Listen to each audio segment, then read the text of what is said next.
Was this ordinance developed from another county here in the state of Georgia, or several counties here in Georgia, or did we just come up with this, the tree committee itself? It's, well, I developed the initial draft, the actual wording of the ordinance. It was circulated to the tree committee for their comments and suggestions. It's a bit of a Frankenstein's monster. I won't say we're the only jurisdiction to utilize the open soil area way of doing this, but we might be. Most others count, the diameter of the trees that are on the property or something like that. They don't really address the amount of space that's left for the tree to grow.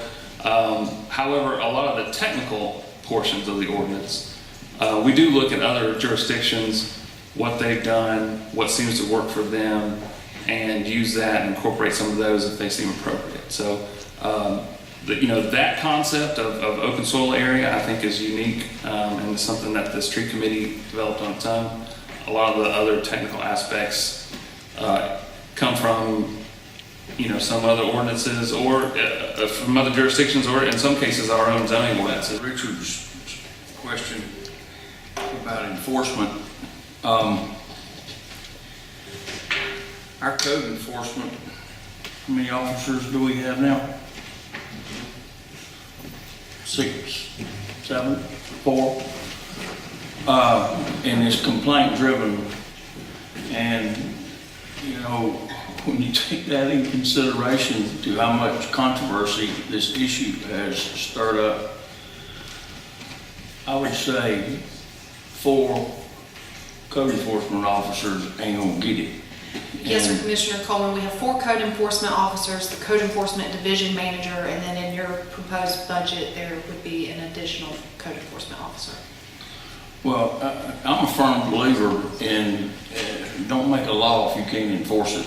And I'm here to tell you, there's some folks over here on St. Simon's Island that would ride around and look for the violations. And I'm here to tell you, you could be so overwhelmed in violations simply by carrying citizens, you don't be able to handle it. That's my comment on the enforcement part of it. But then I'm back to JR's deal there about the counting of all these trees. Even if you only took 5 acres out of what you're going to build a house on, and you got a pine tree covered, or for that matter, a mixed covered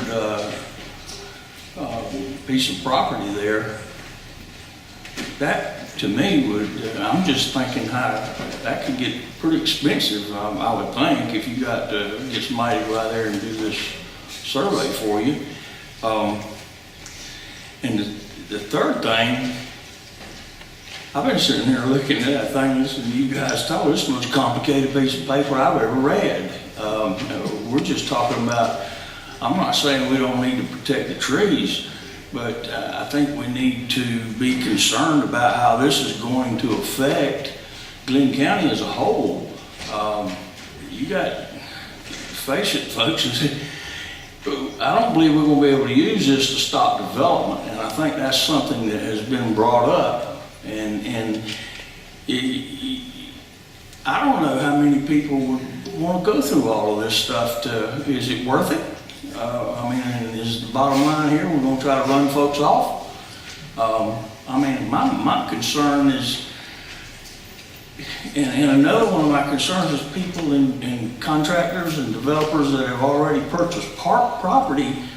I'm here to tell you, if I had a bunch of money invested in property that I bought several years ago and was anticipating developing it, getting a return on my investment, and my county came up with changing the rules book, something's going to happen. You're looking at, I couldn't help but say, a big fat lawsuit right off the bat.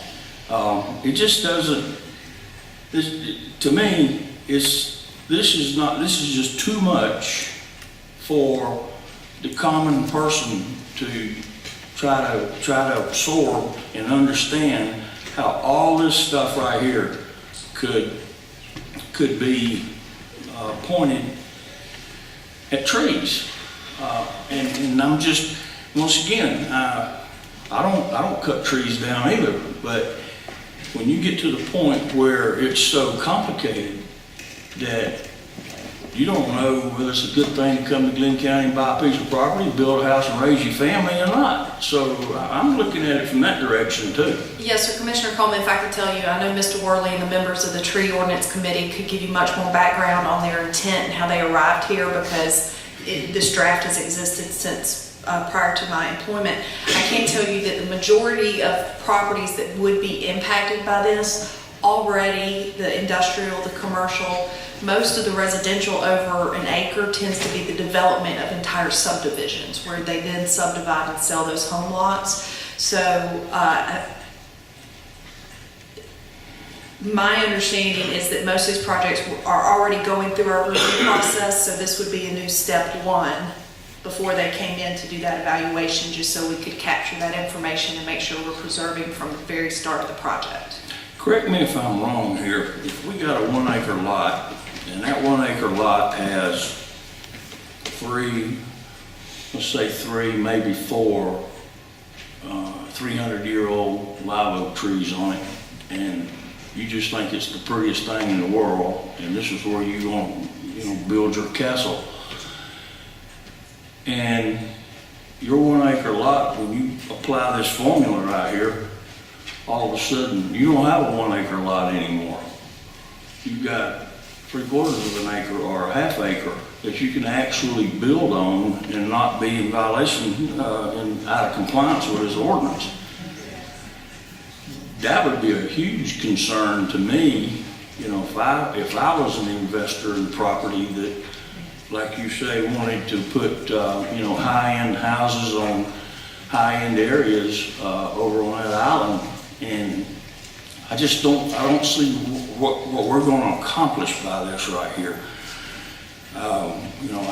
With all that said, I'm back to what Commissioner Stembaugh said. I'd like to see the list of the things that the Planning Commission based their vote on, and in the meantime, shoot this thing back and let them go ahead and start working on it and educate us as to what those discrepancies they picked out of it are, so we can be asking questions and not, tie it all up here in a meeting. That's kind of my take on it, guys.